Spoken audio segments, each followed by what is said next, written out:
नमस्कार दोस्तों, सुबह का समय था।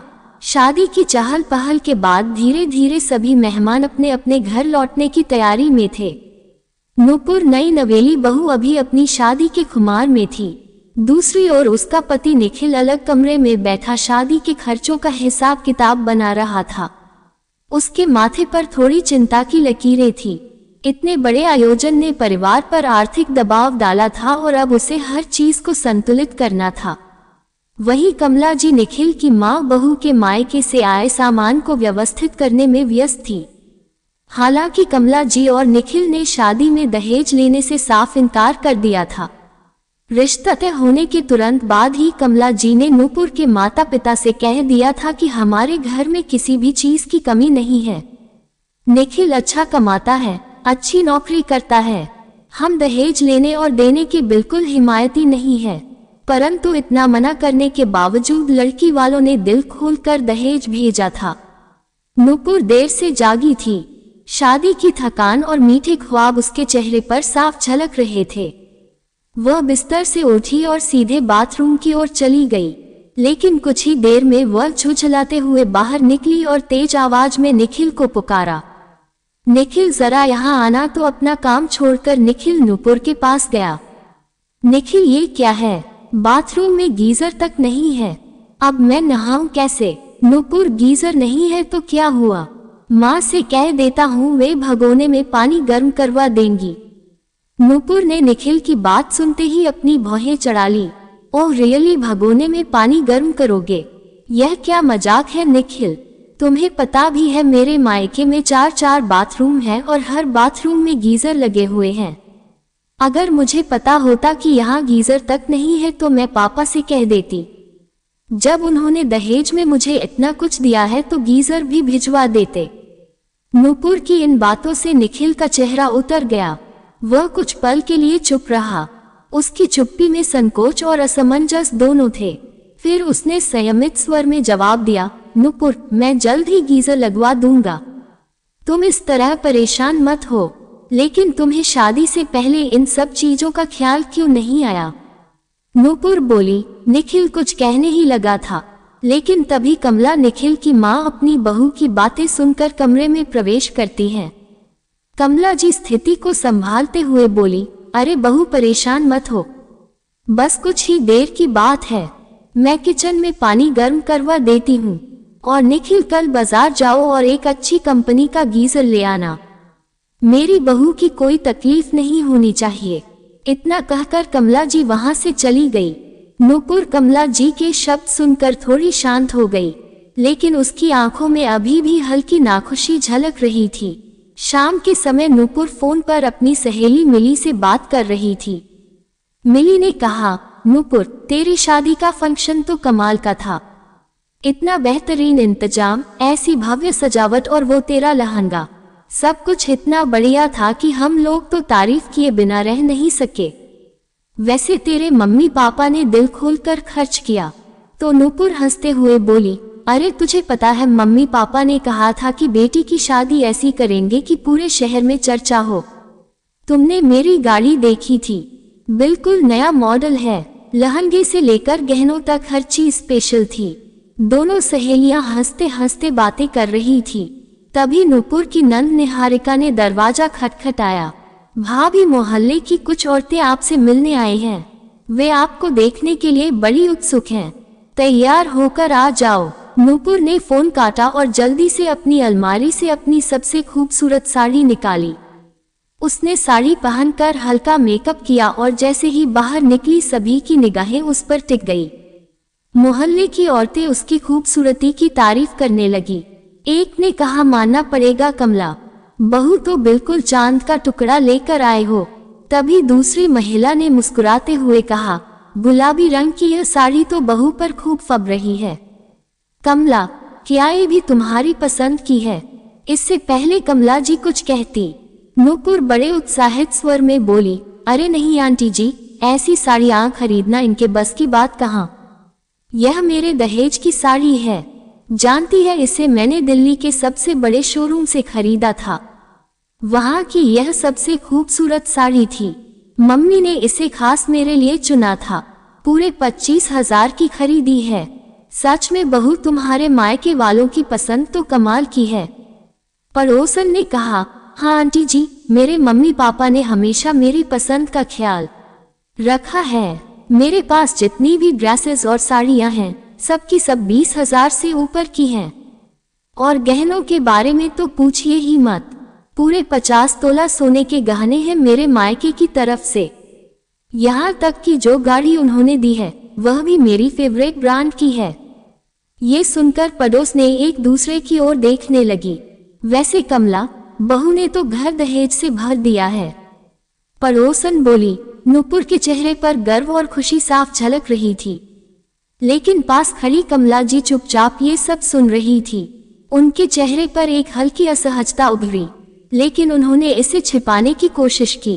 कमला जी ने एक लंबी सांस ली और धीमे स्वर में कहा, बहू, ये सब बातें बाद में भी हो सकती हैं। अब सब बैठकर थोड़ा चाय पानी कर लें। नूपुर ने उनकी बात पर ध्यान नहीं दिया और अपनी बातों में लगी रही। कमला जी चाय बनाने के लिए चुपचाप किचन की ओर चली गई। निखिल जब घर लौटा तो उसने नूपुर को पड़ोस की महिलाओं से घिरा पाया। निखिल ने नूपुर की सारी बातें सुन ली थी। उसे नूपुर पर बहुत गुस्सा आ रहा था, लेकिन गुस्से पर काबू रखते हुए उसने नूपुर से अकेले में बात करने का फैसला किया। जब सभी महिलाएं चली गई तो उसने धीरे से नूपुर से कहा, नूपुर, ये तुम सबके सामने क्या नाप बोलती जा रही थी? तो नूपुर ने थोड़ी सी नाराजगी के साथ कहा, क्या बात है निखिल, क्या मैं कुछ गलत कह रही थी? मैंने तो बस सच ही बताया है। निखिल ने कहा, लेकिन तुम्हें इस तरह जताने की जरूरत नहीं थी। तुम्हें भी मालूम है कि हमने दहेज लेने से साफ इनकार किया था।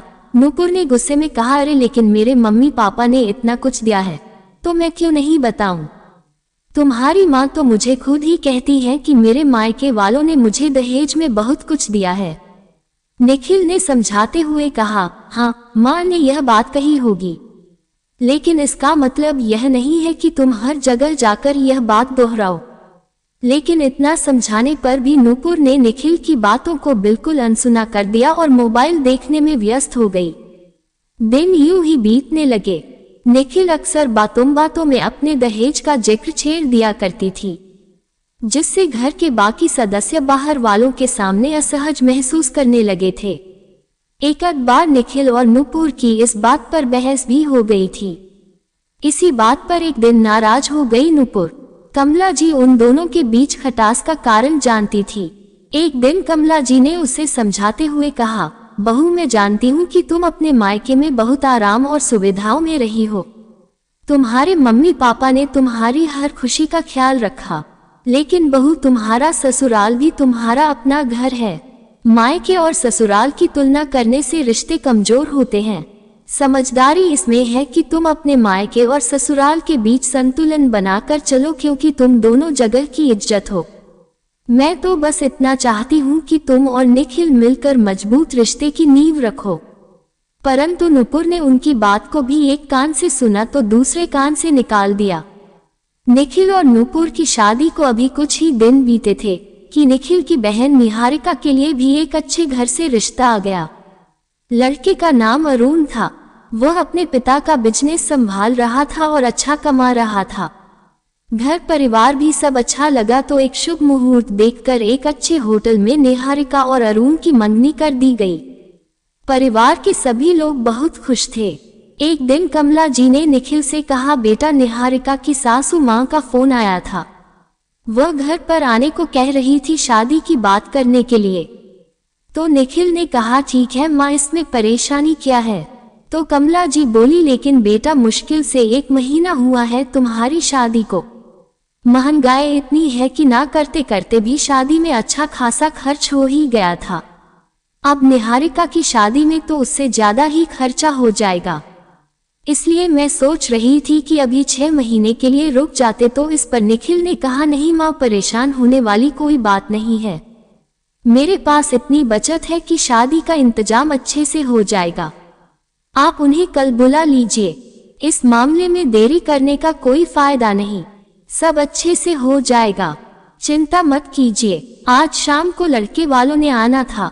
इसलिए कमला जी ने अपने काम वाली से कहा, निबिना आज पूरे घर की झाड़ कुछ अच्छे से कर देना, उसके बाद ही फर्श की सफाई करना। ठीक है मैम साहब कहकर निबिना अपने काम में जुट गई।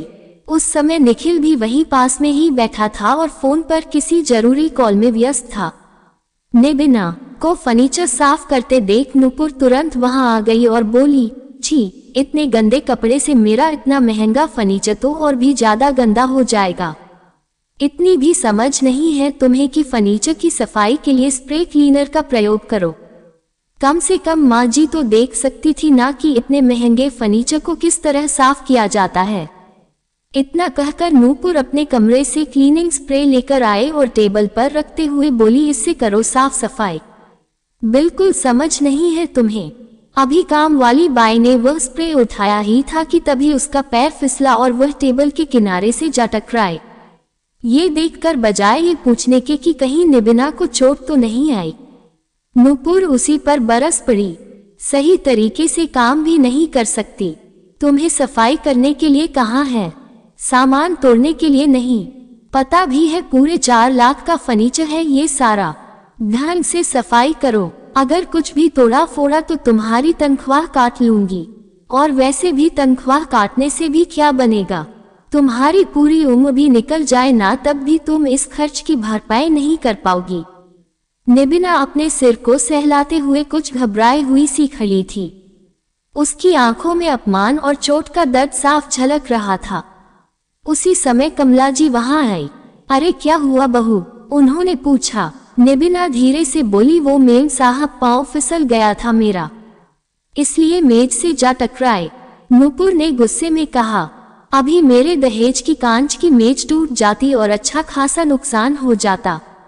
ये सुनकर कमला जी ने निबिना की ओर देखा और प्यार से कहा, अरे निबिना चोट तो नहीं आई, चलो पहले थोड़ा आराम कर लो, पानी पी लो और जब ठीक लगे तब काम करना। निबिना ने सहमते हुए कहा, मैं ठीक हूँ मान जी, अभी साफ सफाई पूरी कर देती हूँ। इतना कहकर निबिना सारी साफ सफाई करने लगी और जब कमरों की सफाई करने के लिए भीतर गई तो निखिल ने कहा, आखिर हो क्या गया है तुम्हें नूपुर, क्यों उस बेचारी को इतनी बातें सुन दी, सारा दिन तो घर का काम करती है वह। तो नूपुर बोली, हाँ तो क्या हुआ, जितना भी काम करती है पैसे लेती है उसके, कोई मुफ्त में नहीं करती, नौकरों के काम पर नजर रखनी पड़ती है, नहीं तो अपनी मनमर्जी से वह कुछ भी करते हैं।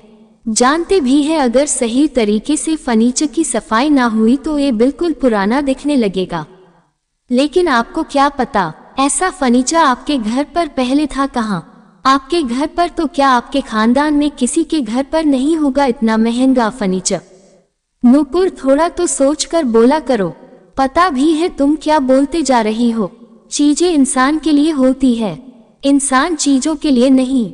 मेरा लाखों का फर्नीचर है, मेरे माँ बाप ने इतने प्यार से दिया है, क्या मैं इतना भी नहीं कह सकती। लेकिन नूपुर बात करने का एक तरीका होता है, काम करने वाले लोगों को इज्जत देना हमारा फर्ज है। अगर वे हमारे लिए काम करते हैं तो हमें उनके आत्मसम्मान का ध्यान रखना चाहिए। फिर नूपुर गुस्से से बोली, हे भगवान, जिसे देखो यहाँ पर लेक्चर देने में लगा हुआ है। बोलते हुए नूपुर आंखें तरेलते हुए अपने कमरे में चली गई। शाम का समय हो चला था और लड़के वालों के आने का वक्त नजदीक था। निहारिका अपने कमरे में तैयार हो रही थी। उसने एक हल्के रंग का सूट पहना था और दुपट्टा सिर पर रखा हुआ था। उसकी सादगी में एक अलग ही आकर्षण था। तभी नूपुर कमरे में दाखिल हुई। निहारिका, ये क्या पहन लिया तुमने? नूपुर ने थोड़ी हैरानी से पूछा। निहारिका ने मुस्कुराते हुए कहा, भाभी, ये सूट माँ ने दिया था, मुझे ये बहुत पसंद है और मैं इसमें कंफर्टेबल भी महसूस करती हूँ। नूपुर ने सिर हिलाते हुए कहा, अरे निहारिका, ये सूट अच्छा है, लेकिन आज का दिन बहुत खास है तुम्हारे लिए। पहली बार लड़के वाले आ रहे हैं और तुम्हें सबसे खूबसूरत और मॉडर्न दिखना चाहिए। रुको, मैं तुम्हारे लिए कुछ बेहतर लेकर आती हूँ। नूपुर अपने कमरे में गई और अपने वार्डरोब से सिल्वर गोटे वाला एक ब्रांडेड सूट निकाल कर लाई। सूट महंगा और बहुत आकर्षक था। निहारिका, ये देखो, ये सूट पहनकर तुम बेहद खूबसूरत लगोगी। इसे मैंने खास एक फंक्शन के लिए लिया था। ब्रांडेड है और इसकी फिनिशर कमाल की है। इसे पहनकर जब तुम बाहर आओगी तो सबकी नजरें तुम पर ही टिकी रहेंगी। निहारिका ने निखिल की बात मान ली और उसका सूट पहन लिया।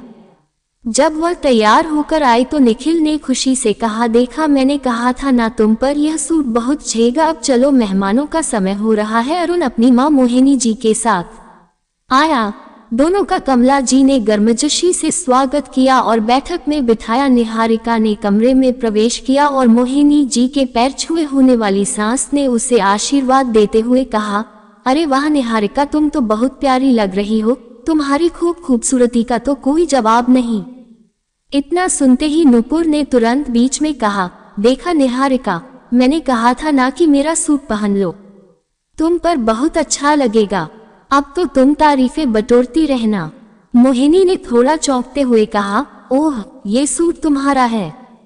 नुपुर बहू नुपुर ने गर्व से कहा, जी हाँ, मैंने इसे खास तौर पर डिजाइन करवाया था। मुझे पता था कि यह निहारिका पर कमाल लगेगा। निहारिका तो कोई पुराने डिजाइन का सूट पहन रही थी। मैंने ही इसे अपना सूट लाकर दिया था। मेरे मायके की तरफ से है। तुम्हारी पसंद वाकई बहुत अच्छी है। निहारिका की सास ने नुपुर से कहा। तो नुपुर खुशी से बोली, थैंक यू आंटी जी। इस तरह के तो पूरे 50 जुब्बे दिए हैं मेरी मम्मी ने दहेज में। उनकी इकलौती लाडली बेटी जो हूँ।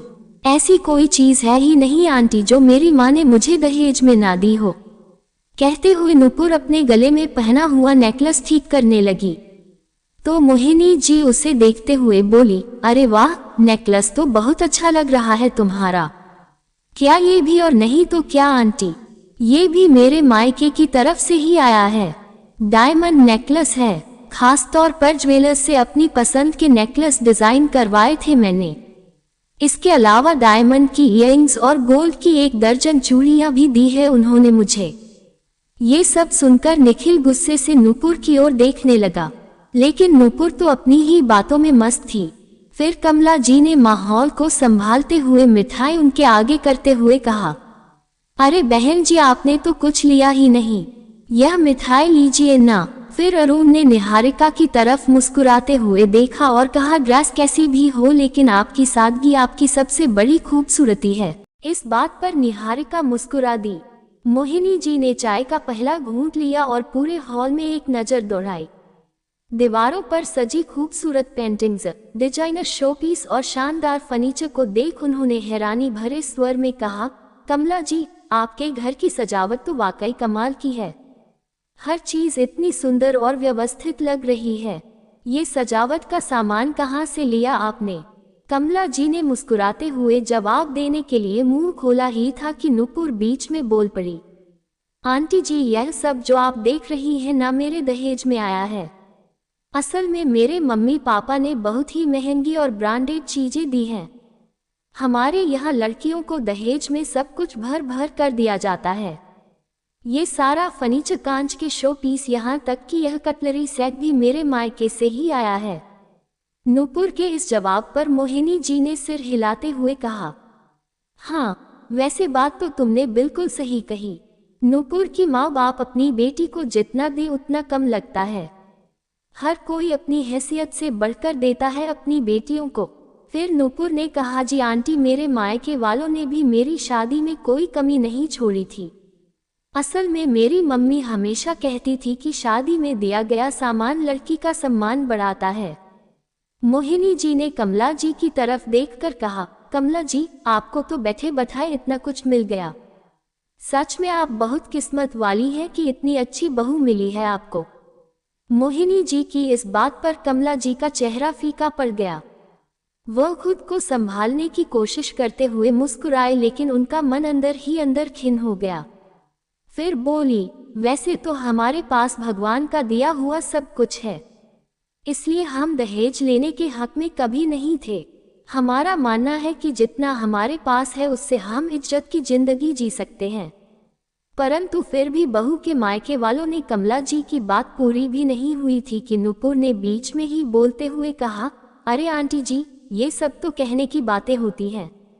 अंदर ही अंदर सबकी इच्छा होती है कि बहू दहेज में ढेर सारा सामान लेकर आए। आप ही बताए किसे अच्छा नहीं लगता जब दहेज में इतना सब कुछ मिलता है। नूपुर ने गर्व से अपनी बात जारी रखते हुए कहा, इसीलिए मैंने तो अपनी मम्मी पापा को पहले ही बोल दिया था कि मुझे दहेज में एक लग्जरी कार चाहिए। और देखिए उन्होंने मेरे लिए एक शानदार ब्रांड की कार खरीद कर दी। बाहर खड़ी है, वह मेरे दहेज की ही तो गाड़ी है। नूपुर की बात सुनकर मोहिनी जी की आंखें आश्चर्य से खुल गई। उन्होंने तुरंत निखिल की तरफ देखा और कहा, वाह निखिल, तुम्हें तो दहेज में इतनी शानदार गाड़ी मिल गई। बैठे बैठाए इतनी बड़ी चीज मिलना किस्मत की बात है। निखिल ने गहरी सांस लेते हुए कहा, आंटी जी, वैसे तो हमारे पास पहले से ही एक गाड़ी थी, हमारी जरूरतें तो उसी से पूरी हो जाती थी। लेकिन नूपुर ने फिर से निखिल की बात काटते हुए कहा, अरे आंटी जी, गाड़ी तो थी, लेकिन इतनी पुरानी थी कि उसमें बैठने का दिल ही ना करें। अब मेरे मायके वालों ने जो नई गाड़ी दी है उसी में निखिल ऑफिस जाते हैं। निखिल जो अब तक नूपुर की बातों को शांत रहते हुए सुन रहा था, अब अपना गुस्सा दबा नहीं सका। निखिल, जरा 2 मिनट के लिए मेरे साथ आना। तो निखिल बोला तो नूपुर उसके पीछे आई। नूपुर का चेहरा गुस्से और झुंझुलाहट से तमतमाया हुआ था। कमरे में पहुंचते ही उसने दरवाजा बंद किया और गहरी सांस लेते हुए नूपुर की ओर घूरा। नूपुर, यह सब क्या था? तुमने बाहर क्या कह दिया? तुम्हें समझ नहीं आता कि कब और क्या बात करनी चाहिए? निखिल ने तेज आवाज में कहा। नूपुर, जो अभी तक बेफिक्र नजर आ रही थी, बिस्तर पर बैठते हुए बोली, मैं ऐसा क्या कह दिया जो तुम इतने नाराज हो रहे हो? सच ही तो कहा है। रियली? निखिल ने गुस्से से कहा, तुम्हें लगता है कि सबके सामने अपने दहेज की बात करना सही था? तुमने देखा नहीं माँ कितना शर्मिंदा हो गई थी तुम्हारी बातों से? अरे इसमें शर्मिंदा होने वाली क्या बात है? जो सच है वही तो कहा मैंने, क्या झूठ कहा? और वैसे भी मेरे मम्मी पापा ने मुझे दहेज दिया है, तो इसमें छुपाने वाली बात क्या है? निखिल ने गहरी सांस लेते हुए कहा, निखिल, मैंने तुम्हारे परिवार वालों से साफ कहा था कि हमें कुछ नहीं चाहिए। उन्होंने फिर भी अपनी मर्जी से दिया, लेकिन इसका मतलब यह नहीं है कि तुम हर बार इसे अपनी शान दिखाने का जरिया बनाओ। जब तुमने शादी के बाद इस घर को अपनाया है तो कम से कम अपनी बातों और हरकतों से हमारा अपमान तो मत करो। तो नूपुर ने गुस्से में कहा, निखिल, तुम हमेशा मुझे ही गलत क्यों ठहराते हो? मैं तो बस वही कहती हूँ जो सही है। अगर सच बोलना तुम्हारे लिए इतनी बड़ी समस्या है तो तुम्हें पहले ही मुझसे कह देना चाहिए था। ये सुनकर निखिल बिना कुछ कहे कमरे से बाहर निकल गया। उधर मोहिनी जी मुस्कुराते हुए बोल रही थी, अरे वाह कमला जी, आपके समधी समधन ने तो सच में बहुत दिल से दहेज का सामान दिया है। आप तो वाकई भाग्यशाली हैं। खाना खाने के बाद शादी की तारीख के बारे में बातचीत हुई और अगले महीने की शादी की तारीख तय कर दी गई। मोहिनी जी मुस्कुराते हुए बोली, अच्छा कमला बहन, अब आप भी शादी की तैयारी शुरू कर दीजिए, समय निकलते देर नहीं लगती। निखिल ने हंसते हुए कहा, आंटी जी आप बिल्कुल चिंता मत कीजिए, शादी बहुत धूमधाम से होगी। कमला जी और अरुण ने इस पर सहमति जताई। माहौल हल्का और खुशनुमा था।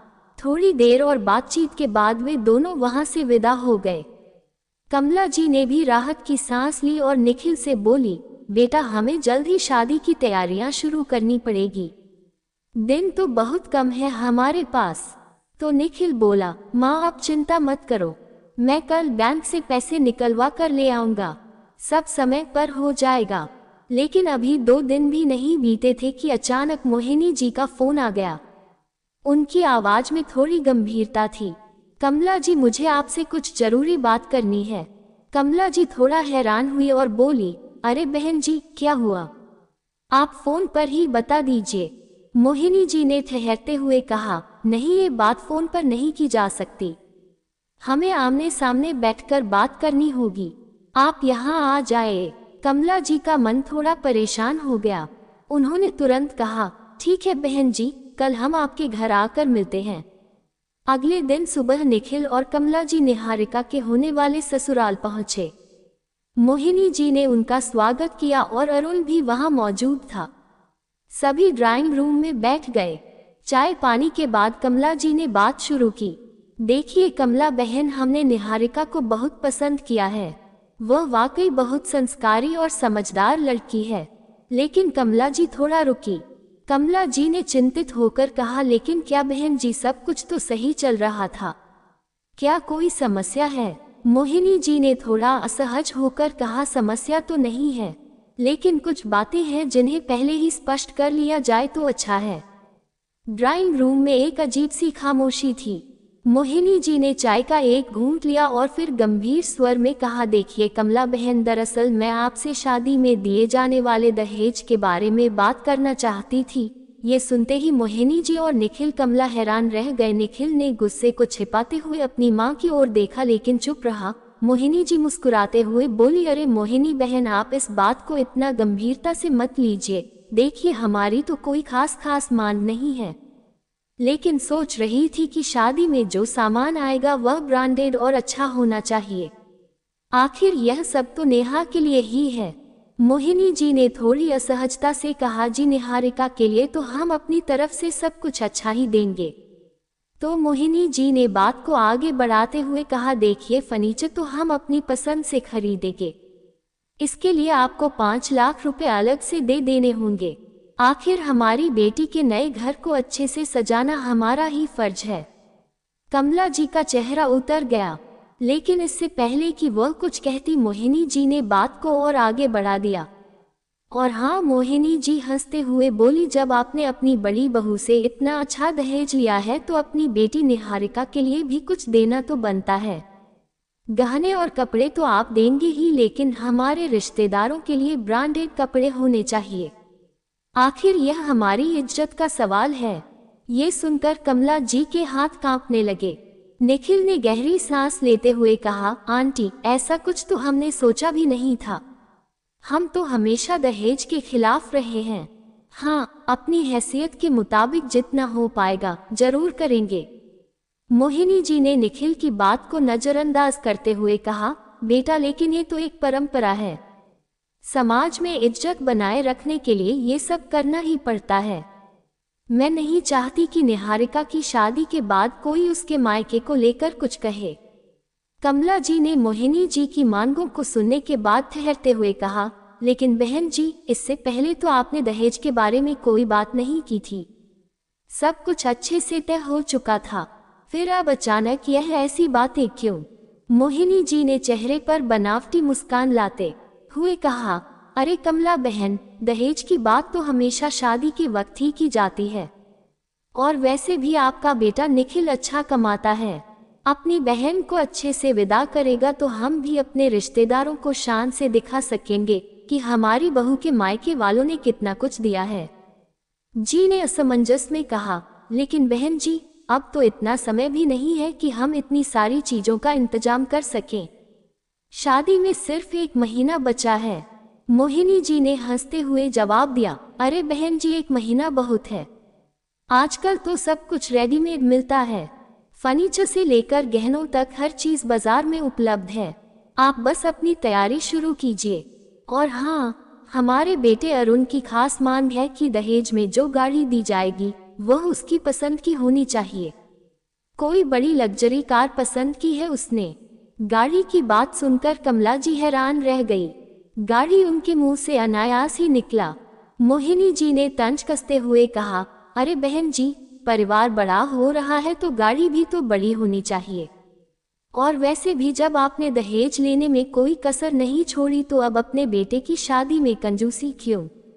निखिल, जो अब तक खामोश बैठा था, गुस्से को दबाते हुए बोला, देखिए आंटी जी, मैंने अपनी शादी में अपने ससुराल वालों को सख्ती से मना किया था कि हमारे घर में दहेज का कोई सामान ना भेजें, लेकिन वो उनकी मर्जी थी। मोहिनी जी ने कटाक्ष करते हुए कहा, अगर ऐसी बात थी तो उस दहेज के सामान को आप लोग इस्तेमाल ना कर रहे होते, और अगर ले सकते हो तो देने का भी हौसला रखो। फिर कमला जी ने कहा, बहन जी, हर किसी की अपनी अपनी परिस्थितियां होती हैं। हम नेहा के लिए जितना बन सकेगा उतना करेंगे, लेकिन इस तरह से दबाव डालना। मोहिनी जी ने उनकी बात बीच में काटते हुए कहा, बस कमला बहन, मैं साफ बात करती हूँ। अगर हमारे कहे अनुसार दहेज का इंतजाम कर सकते हैं तो ये रिश्ता आगे बढ़ेगा, वरना हमारी तरफ से यह रिश्ता खत्म। अब यह आप पर निर्भर करता है कि आप यह शादी करवाना चाहते हैं या नहीं। ड्राइंग रूम में गहरा सन्नाटा छा गया। निखिल की आंखों में गुस्सा और बेबसी झलक रही थी। कमला जी ने भारी मन से मोहिनी जी की ओर देखा। ड्राइंग रूम से बाहर निकलते वक्त निखिल ने अपनी मां का हाथ थाम लिया और कहा, मां, इस रिश्ते को अब यही खत्म करना सही होगा। मैं अपनी बहन को ऐसे लालची और स्वार्थी परिवार में नहीं भेज सकता। निहारिका का जीवन इनकी शर्तों का बंधक नहीं बन सकता। चलिए हम यहाँ से चलते हैं। कमला जी के चेहरे पर झलकते असमंजस और दर्द के बावजूद वह निखिल के साथ घर लौट आई। रास्ते भर कमला जी चुप थी और निखिल के चेहरे पर गुस्सा साफ झलक रहा था। घर पहुंचते ही उसने नूपुर को आवाज दी, नूपुर तैयार हो जाओ, हमें कहीं जाना है। नूपुर हैरान होकर बोली, क्या हुआ निखिल, कहाँ जाना है? निखिल ने कठोर स्वर में कहा, तुम बस मेरे साथ चलो, सवाल मत करो। नूपुर उसकी आंखों में झलकते अजीब से भावों को देखकर चुपचाप कार में बैठ गई। पूरे रास्ते उसने कुछ नहीं पूछा। थोड़ी देर बाद जब कार नूपुर के मायके के सामने आकर रुकी तो वह चौंक गई। निखिल ने कार से उतरते हुए कहा, नूपुर, हमारा रिश्ता यही खत्म होता है, अब तुम यहाँ से अपने मायके लौट जाओ। नूपुर अवाक रह गई। निखिल, ये क्या कह रहे हो? ऐसा क्यों कर रहे हो? आखिर मैंने ऐसा क्या कर दिया? निखिल की आवाज तेज और गुस्से से भरी थी। तुम्हारे कारण, सिर्फ तुम्हारे कारण आज मेरी बहन की मंगनी टूट गई। तुम्हारी लालच और दिखावे की आदत ने हमारा घर बर्बाद कर दिया। मैंने तुम्हें कितनी बार समझाया था कि दहेज और शान शौकत की बातें बंद करो, लेकिन तुम्हें तो हर जगह अपने मायके का दिया हुआ सामान और दहेज का दिखावा करना था। इश्तहार छपवाने थे अपने दहेज के। आज उन्होंने हमारे सामने उन सब चीजों की मांग रख दी जो तुम अपने मायके से लाए हो। ये सुनकर नूपुर रोते हुए बोली, मैंने कभी सोचा भी नहीं था कि मेरी बातों से ऐसा कुछ हो सकता है। मैं तो बस, निखिल ने उसकी बात काटते हुए कहा, बस क्या? तुमने कभी यह सोचा कि तुम्हारी बातें दूसरे पर क्या असर डालती हैं? तुम्हारी वजह से मोहिनी जी को ये कहने का मौका मिला कि हमने तुम्हारे मायके से दहेज लिया है। तुम जैसे लोगों की घटिया सोच की वजह से ना जाने कितने गरीब माँ बाप अपनी बेटियों की शादी नहीं कर पाते। क्या तुम जानती हो कि दहेज मांगने और देने की यह प्रथा कितने घरों को उजाड़ चुकी है? लेकिन तुम ये बात कैसे समझोगी? अब तुम्हें और तुम्हारी इस लग्जरी कार को मैंने तुम्हारे मायके पहुंचा दिया है। तुम्हारे दहेज का बाकी सारा सामान भी कल तक यहाँ पहुंच जाएगा और उसके साथ साथ तलाक के पेपर्स भी। ये सुनकर नूपुर हक्की बक्की रह गई। उसकी आंखों से झरझर आंसू गिरने लगे। इससे पहले कि वह कुछ कह पाती निखिल वहां से जा चुका था। तो दोस्तों, कहानी पसंद आए हो तो वीडियो को लाइक करें और चैनल को सब्सक्राइब करें और दोस्तों के साथ शेयर करें। धन्यवाद। राधे राधे।